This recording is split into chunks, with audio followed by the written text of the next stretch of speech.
Good evening, everybody, and welcome. We are now on Chapter 6 of The Lion, the Witch, and the Wardrobe, a book for children by C.S. Lewis. And Chapter 6 title is Into the Forest.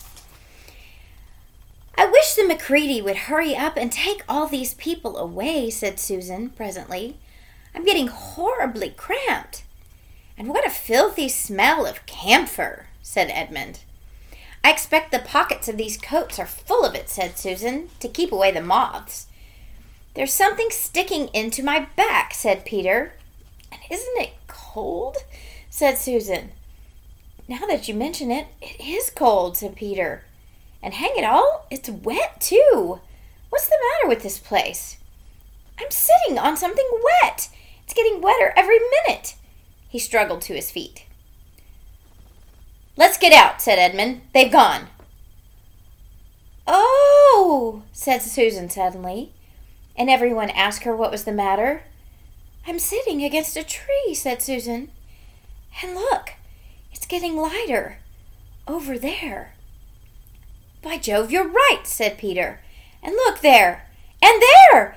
It's trees all around, and this wet stuff is snow. Why, I do believe we've gotten into Lucy's world after all." And now there was no mistaking it, and all four children stood blinking in the daylight of a winter day. Behind them were coats hanging on pegs. In front of them were snow-covered trees. Peter turned at once to Lucy. "I apologize for not believing you," he said. "I'm sorry. Will you shake hands?" "Of course," said Lucy, and did. "And now," said Susan, "what do we do next?" "Do?" said Peter. "Why, go and explore the wood, of course." Said Susan, stamping her feet. "It's pretty cold. What about putting on some of these coats?" "They're not ours," said Peter doubtfully. "I am sure nobody would mind," said Susan. It isn't as if we wanted to take them out of the house. We shan't take them even out of the wardrobe." "I never thought of that, Sue," said Peter. "Of course, now that you put it that way, I see. No one can say you had bagged a coat as long as you leave it in the wardrobe where you found it. And I suppose this whole country is in the wardrobe." They immediately carried out Susan's very sensible plan. The coats were rather too big for them, so that they came down to their knees, and they looked more like royal robes than coats when they had put them on. But they all felt a good deal warmer, and each thought the others looked better in their new get-up and more suitable to the landscape. "We can pretend we're Arctic explorers," said Lucy. "This is going to be exciting enough without pretending," said Peter, and he began leading the way forward into the forest. There were heavy, darkish clouds overhead, and it looked like there might be more snow before the night. "I say," began Edmund presently, "oughtn't we to be bearing a bit more to the left? That is, if we're aiming for the lamppost." He had forgotten for the moment that he must pretend never to have been in the wood before. The moment the words were out of his mouth, he realized that he had given himself away. Everyone stopped, and everyone stared at him. Peter whistled. "So you were here," he said. "That time Lou said she'd met you in here, and you made out like she was telling lies." There was a dead silence. "Well, of all the poisonous little beasts," said Peter, and shrugged his shoulders and said no more. There seemed indeed no more to say, and presently the four resumed their journey. But Edmund was saying to himself, "I'll pay you all for this. You pack of stuck-up, self-satisfied prigs." "Where are we going, anyway?" said Susan, chiefly for the sake of changing the subject. "I think Lou ought to be the leader," said Peter. "Goodness knows she deserves it. Where will you take us, Lou?" "What about going to see Mr. Tumnus?" said Lucy. "He's the nice fawn I told you about." Everyone agreed to this, and off they went, walking briskly and stamping their feet. Lucy proved to be a good leader. At first she wondered whether she would be able to find the way, but she recognized an odd-looking tree in one place and a stump in another, and brought them onto where the ground became uneven and into a little valley, and at last to the very door of Mr. Tumnus's cave. but there was a terrible surprise awaiting them. The door had been wrenched off its hinges and broken to bits. Inside, the cave was dark and cold and had the damp feel and smell of a place that had not been lived in for several days. Snow had drifted in from the doorway and was heaped on the floor, mixing with something black, which turned out to be the charred sticks and ashes from the fire. Someone had apparently flung it about the room and then stamped it out. The crockery lay smashed on the floor, and the picture of the fawn's father had been slashed to shreds with a knife. "This is a pretty good washout," said Edmund. "Not much good coming here." "What's this?" said Peter, stooping down. He had just noticed a piece of paper which had been nailed through the carpet to the floor. "Is there anything written on it?" asked Susan. "Yes, I think there is," answered Peter, "but I can't read it in this light. Let's get it out into the open air." They all went out into the daylight and crowded around Peter as he read out the following words. "The former occupant of these premises, the Fawn Tumnus, is under arrest and awaiting his trial on a charge of high treason against Her Imperial Majesty Jadis, Queen of Narnia, Chadlake of Cair Paravel, Empress of the Lone Islands, etc. Also of comforting Her Majesty's enemies, harboring spies, and fraternizing with humans.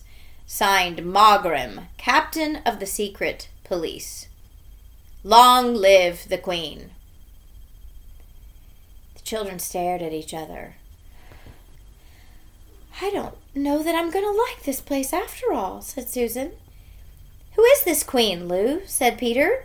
"Do you know anything about her?" "She isn't a real queen at all," answered Lucy. "She's a horrible witch, the White Witch. Everyone, all of the wood people, hate her. She has made an enchantment over the whole country so that it's always winter here and never Christmas."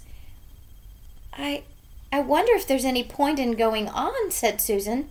"I mean, it doesn't seem particularly safe here, and it looks as if it won't be much fun either. And it's getting colder every minute, and we brought nothing to eat. What about just going home?" "Oh, but we can't! We can't!" said Lucy suddenly. "Don't you see? We can't go home. Not after this. It's all on my account that the poor fawn has gotten into this trouble. He hid me from the witch and showed me the way back. That's what it means by comforting the Queen's enemies and fraternizing with humans. We simply must try to rescue him." "A lot we could do," said Edmund, "when we haven't even gotten anything to eat." "Shut up, you," said Peter, who was still very angry with Edmund. "What do you think, Susan?" "I've a horrid feeling that Lou is right," said Susan. "I don't want to go a step further, and I wish we'd never come. But I think we must try to do something for Mr. whatever his name is. I mean the fawn." "That's what I feel too," said Peter. "I'm worried about having no food with us. I'd vote for going back and getting something from the larder, but there doesn't seem to be any certainty of getting into this country again when once you've got out of it. I think we'll have to go on." "So do I," said both the girls.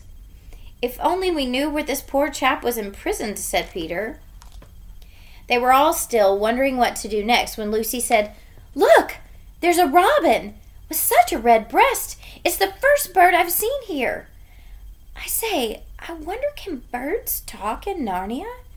It almost looks as if it wants to say something to us." Then she turned to the robin and said, "Please, can you tell us where Mr. Tumnus the fawn has been taken to?"